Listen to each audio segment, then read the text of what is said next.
हे students, आज की इस वीडियो में मैं आपको बताऊंगा कक्षा 11 हिंदी नैतिक शिक्षा हरियाणा बोर्ड की किताब है आपकी और इसका पाठ नंबर 15 के क्वेश्चन आंसर आज की इस वीडियो में होने वाले हैं। पाठ का नाम है बुद्धिमान केकड़ा। देखो, अगर चैप्टर समझ के आए हो तो कुछ भी नहीं है, मजाक है बिल्कुल ये चैप्टर, ठीक है। चलो, मतलब प्यारी सी कहानी है, वैसे तो छोटी सी मनोरंजक कहानी है। मुझे तो लग रहा था ये 5वीं 6वीं में होनी चाहिए थी, 11th में क्या कर रही है। जो भी है, अब आ गई है तो चलो ठीक है भैया।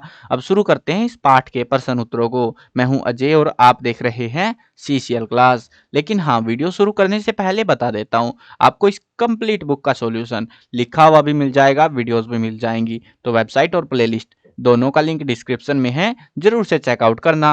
अब शुरू करते हैं। पहला जो पोर्शन है वो है ज्ञानात्मक प्रश्न। कुछ इंपॉर्टेंट लगेगा तो मैं बता दूंगा क्वेश्चंस में इनमें से, ठीक है। चलो, पहला प्रश्न है, मछलियां कहाँ रहती हैं? कहाँ पे रहती हैं? तालाब में, जोड़ में रहती हैं वो, और कहाँ रहेंगी। अगला प्रश्न है, सारस प्रतिदिन क्या पकड़कर खाता था? मच्छियां खाता था, और क्या खाएगा? कुछ वर्षों बाद सारस मछलियों को क्यों नहीं पकड़ पा रहा था? क्योंकि सारस अब बुढ़ा हो गया था, और क्या, इसीलिए नहीं पकड़ पा रहा। मछलियां और केकड़े सारस को क्या कहकर बुलाते थे? काका। अगर पाठ पढ़ा है तो आराम से याद आएगा, काका काका करके वो सारी मछलियों को उठा के ले गया। वो काका काका करती रही, वो इज्जत देती रही उस सारस को, और बेचारे ने खाता रहा, निपटाता रहा उनको। भावात्मक प्रश्न, ठीक है, छोटे छोटे से बिल्कुल भावनाओं से भरे हुए हैं। चलो देखो, सारस ने अपनी उदासी का क्या कारण बताया? तो ये शायद आ सकता है, ठीक है, शायद आ सकता है। ये खास इंपॉर्टेंट नहीं है ये चैप्टर, अगर मैं एग्जाम के पर्सपेक्टिव से बताऊं ना, बहुत ही मतलब रेयर सा चैप्टर है ये, कि एग्जाम में पूछे ना भी पूछे, दुर्लभ ही है बिल्कुल से। चलो फिर भी पढ़ो तो ये वाला पढ़ लेना, कि सारस ने अपनी उदासी का क्या कारण बताया। अब जल्दी ही बेचारी सारी मछलियां मर जाएंगी और मैं बिना भोजन भूखा मर जाऊंगा, ये कारण बताया था उसने बस। चलो आगे बढ़ते हैं। सारस ने किस प्रकार कपट कार्य किया? सारस कुछ मछलियों को नए तालाब में ले जाने के बहाने से चोंच में दबाकर उड़ता, पर किसी दूसरे तालाब में जाने की बजाय वह उन्हें एक चट्टान पर ले जाता था। वहां उन मछलियों को मार मार कर खा जाता था, और ऐसे उसने वो कपट का कार्य, छल कपट किया था। यानी कि तालाब में जाना था ना उनको तो लेके, लेकिन वो नहीं हो रहा था।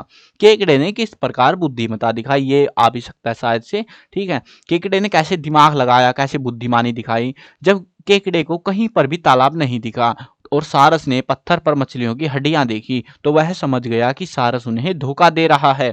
केकड़े ने अपने संडासी जैसे पैरों से के चंगुल में उसने सारस की पतली गर्दन दबा दी। सारस ने अपने पंख फड़फड़ाए और गर्दन छुड़ाने का प्रयास किया, लेकिन केकड़े ने अपने नुकीले पैरों से सारस को मार गिराया। उसने अपनी बुद्धिमत्ता से अपने प्राणों की रक्षा कर ली, और इस प्रकार वो बुद्धिमानी का परिचय दिया उसने, है ना। किस प्रकार बुद्धिमत्ता दिखाई, अपनी जान बचाई बेसिकली। जान मरने पे आ जाए ना तो भाई कुछ भी हो सकता है। क्या आपने कभी नोटिस करा है कि जब कुत्ते आपके पीछे लग जाते हैं, आपकी स्पीड कितनी हो जाती है? अगर आप पहले 10 की स्पीड में भागोगे, फिर 100 की स्पीड हो जाएगी आपकी। तो वही होता है यहाँ पे, जब जान आ जाती है ना मरने में, तब कुछ भी कर सकता है इंसान या कोई प्राणी। आपके विचार में अधिक बुद्धिमान कौन था, सारस या केकड़ा? और कैसे, बता दो, ठीक है। देखो, ये सेम सवाल मैंने आपसे पूछा था, अब ये टेक्सचुअल वालों ने पूछ लिया भाई, मजाक बना रखा है इन्होंने भी। देखो, ये मैंने पूछा था कि आपको कौन बुद्धिमान लगा था, सारस या केकड़ा। पिछले, मतलब जो इसके चैप्टर की वीडियो थी एक्सप्लेनेशन वाली, उसमें पूछा था मैंने आपसे। अगर नहीं देखी है तो देख लो, सारी वीडियोस आपको प्लेलिस्ट में मिलेंगी। अब देखो, आपको अपना विचार लगाना है। सारस को भी कह सकता है कोई कहेगा केकड़ा। तो मेरे विचार से सारस बुद्धिमान है। अब आपके हिसाब से केकड़ा भी हो सकता है, क्योंकि सारस अब बूढ़ा हो चुका है और अब उससे मछलियां पकड़ी भी नहीं जा रही हैं। मछलियां सारस की भूख को शांत करने के लिए अपने प्राण नहीं त्यागने वाली थी। सारस ने बुद्धिमानी से उनको अपने जाल में फंसा लिया और उसके बाद उन्हें तालाब में ले जाने के बहाने से खाता रहा। मछलियां अपनी इच्छा के साथ से उसके साथ जा रही थी, इसीलिए मुझे सारस ज्यादा बुद्धिमान लगा। टेक्निक से गेम खेल गया वो। अब किसी को लगेगा केकड़ा। अब केकड़े वाले में क्या लिखोगे आप? अगर आपको केकड़ा लग रहा है तो बुद्धिमान। देखो, मेरे विचार से केकड़ा मुझे बुद्धिमान लगा, और क्योंकि उसको तालाब में जाने के बहाने सारस कहीं और ले जा रहा था, तो वो समझ गया पहले ही, और केकड़े को खाने से पहले ही उसने उसको उसकी पतली सी गर्दन को धर दबोचा और अपने प्राणों की रक्षा कर ली। तो इसीलिए वो बुद्धिमान हो सकता है। अब किसी को लगे सारस, किसी को केकड़ा। आप अपनी राय लिखते रहो बस, ठीक है ना।